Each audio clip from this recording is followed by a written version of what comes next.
Ya, dalam diskusi kita tadi sudah dijelaskan bagaimana kebebasan berpendapat itu absolut ya. Saya ingin teman-teman mahasiswa juga merespon nih, yang di sebelah sini boleh. Sepakat nggak kalau memang kita nih bebas banget tadi Bung Dedi, Prof. Henry, boleh berdiri dulu? Siapa namanya? Bismillahirrahmanirrahim. Saya Sukma Wijaya Sibuan dari Boleh. Win Syarif Hidayatullah Jakarta. Oke, Sukma. Horas nih, Sibuan nih. Itu juga Batak, sini Batak nih sama nih. Oke, kamu ngikutin ya dari tadi ya. Tadi Bang Dedi bilang bahwa sekarang ini kebebasan absolut nih sebenarnya, walaupun harus ada nih aturan yang jelas. Sepakat nggak dengan itu? Oke, baik, terima kasih sebelumnya. Saya berangkat daripada bagaimana soal kebebasan berekspresi.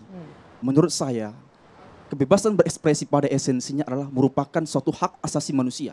Yang hal demikian juga dijamin dalam undang-undang kita pada pasal 28 tentang hak asasi manusia berekspresi pada Ya, utamanya. disampaikan Bang Mardhani tadi. Hal demikian saya maknai bahwasannya kebebasan yang dimaksud itu adalah bukan berarti kebebasan yang sebebas-bebasnya. Oke. Hal demikian sudah dijelaskan juga pada pasal 1 ayat 3. Hal ini berbicara soal negara. Negara Indonesia adalah negara hukum yang segala peraturannya itu diatur oleh instrumen hukum. Pertanyaan saya boleh dijawab nggak? Kamu ngerasa nggak memang sudah bebas absolut sekarang untuk menyatakan pendapat di negeri ini? Untuk kebebasan memberikan pendapat, saya setuju.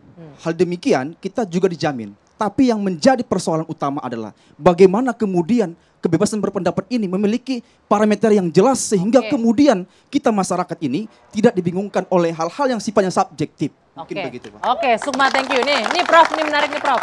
Kebebasan berpendapat tuh harus punya parameter yang jelas. Jadi masyarakat nggak dibingungkan nih, boleh nih. Sebenarnya bukan kebebasan itu bebas absolut, bukan. Tetapi memang kadang-kadang ada yang kebablasan, ya.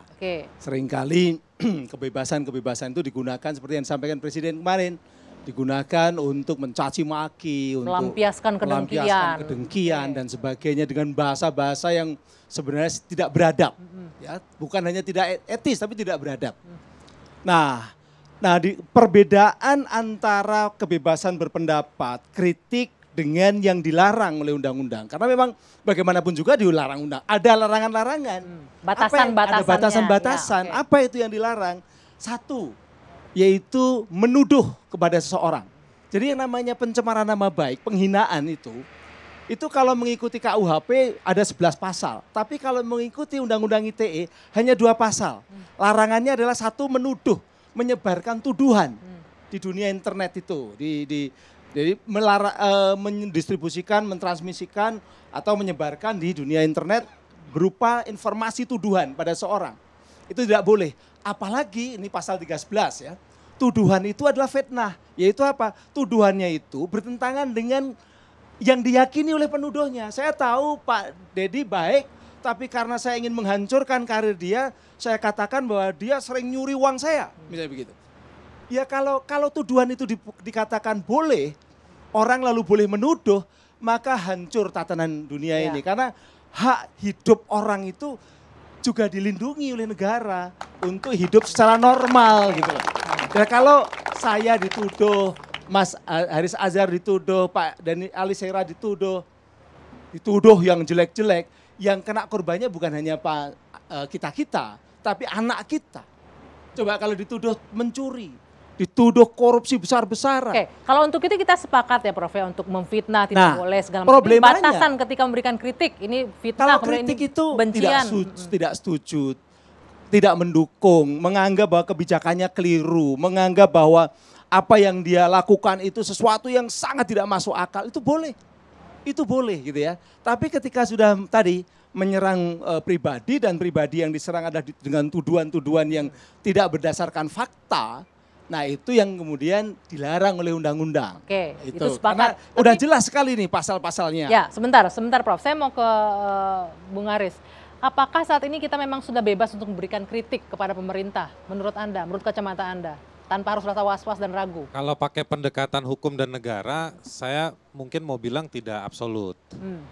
Bahwa kalau secara komparatif tadi Om Dedi bilang dari zaman Orde Baru memang kita surplus kebebasannya cukup baik, meningkat kita. Secara normatif teksnya.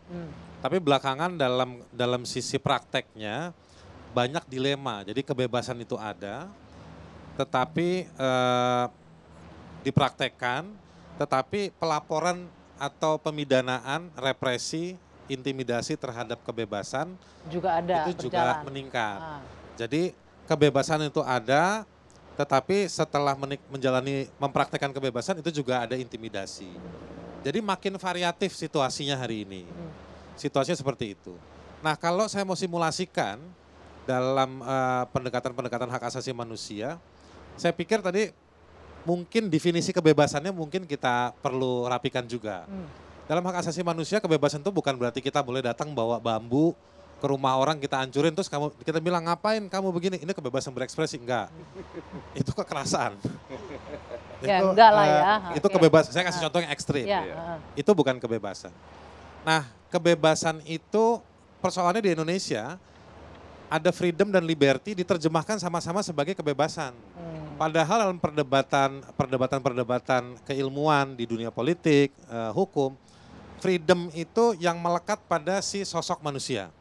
Saya kasih contoh ekstrim tadi KD ini. Besok Republik ini bubar, tidak ada konstitusi. Boleh nggak saya datang ke rumah dia ambil kupingnya dia, fisik? Nggak boleh. Karena ada pasal namanya pasal rasa sakit di tubuhnya dia. Jadi saya nggak boleh, meskipun negara ini konstitusi kita berhenti, negara ini bubar, itu nggak boleh. Jadi itu freedom kita dibatasi oleh freedom pasal-pasal tentang dirinya, manusia, sosok manusianya.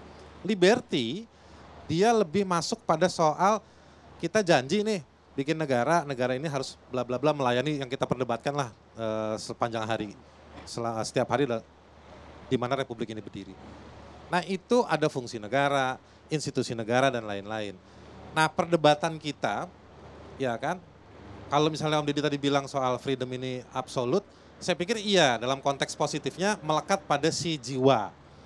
Tapi tata kelola yang Prof. Henry ini kampanye sudah bertahun-tahun, itu soal tata kelola mengaturnya. Mana yang harus dibatasi, mana yang harus dilindungi. Kebebasan yang harus dilindungi ada. Mana yang boleh dibatasi dalam situasi tertentu, ada rujukannya, ada pengawasnya. Kalau dalam pembatasan itu merugikan, maka orang itu boleh komplain. Ada banyak pembatasannya. Nah, saat ini, Bung Haris, saya potong maaf. Ada Menurut kebebasan Anda, yang kalau memang dijalankan, justru tadi mengajak orang untuk melakukan A, melakukan B, itu yang kalau di kasus Rwanda, kebebasan-kebebasan yang seperti itu, ngajak orang untuk ngebunuh, itu nggak boleh. Jadi ada gak sesimpel itu juga hitam putih kebebasan itu sudah alam demokrasi kita. Enggak. Tapi Anda sendiri merasa nggak sih cukup bebas untuk menyampaikan kritik di negeri ini sampai saat ini? Ya kadangkala justru ketidakbebasan atau hambatan terhadap kebebasan itu tidak muncul dari negara. Belum tentu muncul dari negara. Tapi dari sesama masyarakat. Belum tentu muncul dari regulasi. Tapi kadang-kadang muncul dari sensitivitas sosial. Begitu banyak orang itu yang sensitif. Sehingga dikit-dikit ngelaporin. Nah kalau kayak gitu kan susah ya Prof ya, dan mengukurnya kan susah. Dan yang dilaporkan itu sebenarnya kalau kita yang tahu hukum katakan, nggak masuk unsur-unsur hukumnya, tapi tetap aja dilaporin. Karena tadi sensitif saling bermusuhan, dan itulah konsekuensinya memunculkan pertentangan-pertentangan dan kadang-kadang menggunakan hukum untuk menghukum orang lain. Bang Mardhani, ini kalau yang saya tangkap dari Bung Haris, Prof. Henry, lagi-lagi saya bisa menangkap sedikit bahwa masyarakat kita sebenarnya yang memang harus lebih paham lagi bagaimana menerapkan ini, literasi hukum, literasi digital dan lain-lain harus mengerti lagi. Kayaknya masyarakatnya nggak paham. Makanya tadi kata kuncinya di literasi dan edukasi. Tetapi literasi edukasinya dengan by case. Saya sangat sedih ketika ada satu orang posting di Facebook, baru sekali posting, udah langsung kena undang-undang ITE. Mestinya ada SP1, SP2. Oke, kita ambil. Bapak Ibu, ini salah. Bapak Ibu tahu ada aturan yang seperti ini. Dampak dari Bapak Ibu ini baru pertama ya. Sama seperti kita kena tilang atau apa, enak SP dulu. Dalam bukan hukuman yang paling utama, bahwa setiap warga negara kita menyadari bahwa yang dilakukan salah. Tetapi kalau yang sekarang ini baru sekali posting udah langsung seperti penjahat kelas berat diambil dengan segala hal, itu justru tidak menyelesaikan masalah, malah memperbesar masalah. Artinya nggak hanya masyarakatnya, penegak hukumnya juga dong. Jangan sebentar-sebentar terima laporan langsung diproses. Sama, dan nanti kalau di antara masyarakat, nggak bisa dihalangi. nggak bisa Makanya dihalangi. Saya juga tadi ya kita juga jangan terlalu alergi terhadap Bentar, proses Det. hukum. Saya Tetapi setuju. yang kita harus Yang jaga kasus adalah Dedi penggunaan atau kekuasaan kasus yang Oke. lain. atau Sebentar, Bang. penguasa yang menjadi begitu sensi kalau dikritik lalu menggunakan Setuju. kekuasaannya. Itu sepakat. Tapi Misalnya yang Bang kasusnya Mardhani- Haris nih, ya. ya kan? Harusnya kan nggak perlu sampai ke pengadilan kalau menurut saya. Sama dengan Rocky Gerung kalau menurut saya nggak perlu ke pengadilan, itu masalah etika, masalah adab dan segala macam gitu loh.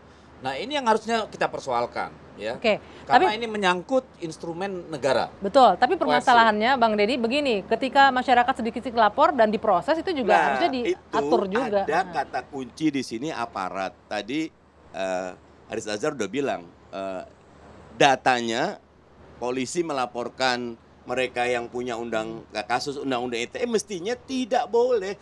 Gini Anggi, masyarakat itu baru didatangin polisi aja udah ketakutan kayak apa satu gitu loh. Pak, polisi atau aparat siapapun harus memandang masyarakat yang kritik itu husnuzon dulu gitu loh. Enggak. Yang menurut saya sih yang berproses di polisi itu kasus-kasus penghinaan, Enggak ujaran ada kebencian, kasus-kasus bukan tertentu ya. Yang tidak Saya- maksudnya saya penghinaan tapi punya direspon cepat persoalan lapor. kita kan ketika Oke. masyarakat datang mengadu ke polisi, SOP-nya polisi apa? Nggak, Kan nanti menerima kalau pengaduan. dilihat, Nggih, ada beberapa orang yang itu paling rajin melaporkan. Mestinya polisi sudah tahu orang-orang ini adalah bukan orang-orang yang Cari makan dari menyehatkan. masalah lah ya. Ya, orang-orang ini yang mengeruhkan. Nah, Oke. sehingga betul-betul kebijaksanaan dari aparat. Ini yang dibutuhkan Biar Bang, bukan ada sensitif kebebasan terhadap laporan. bertanggung jawab. Oke, iya betul. Saya melihat begini, Sudah ada ini yang namanya kadang-kadang SKB 3 menteri Bentar itu, Prof.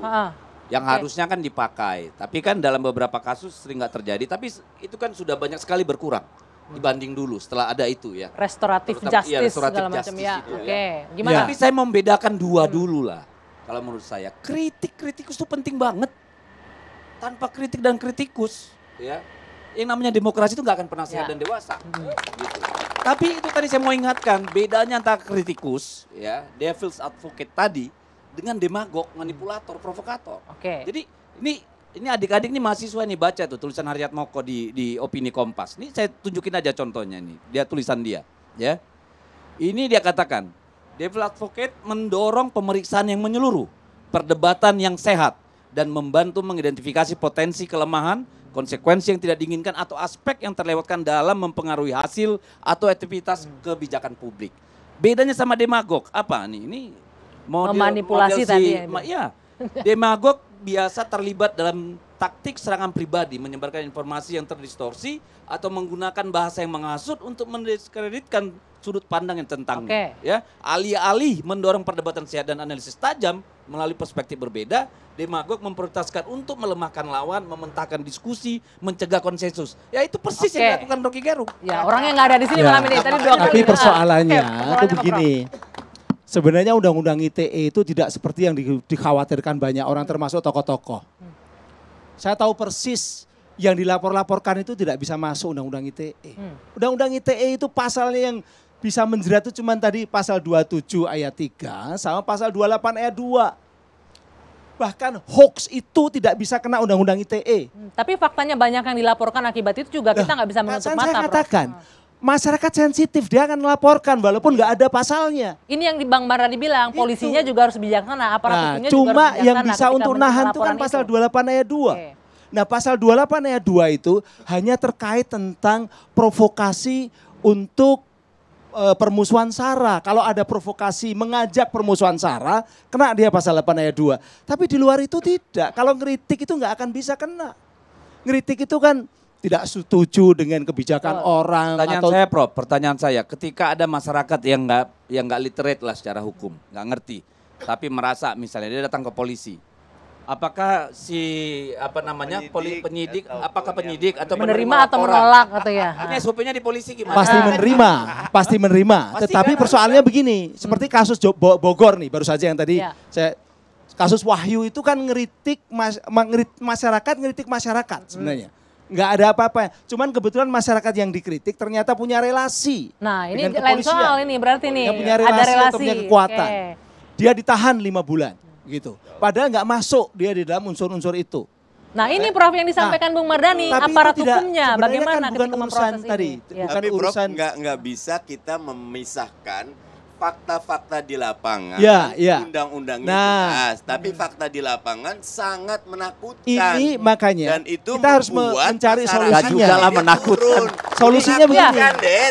Saya kebetulan kan Kalau kita bicara Saya menakutkan, anggota itu kan DPR, pasti Det. Orang resultan biasa dari banyak takut, kasus. Det. Oke. Dipanggil Resultan polisi dari udah banyak takut. kasus. Ya, sebentar. Ya, jangan kita 1-2 kasus langsung jadi Ya. sudah menakutkan. Jangan juga Iya, bahwa itu pasal berlebihan lah, pasal Bang. itu lalu mau dihilangkan karena pasal itu Kalau adalah untuk anak muda menjaga- bilang itu lebay, Bang.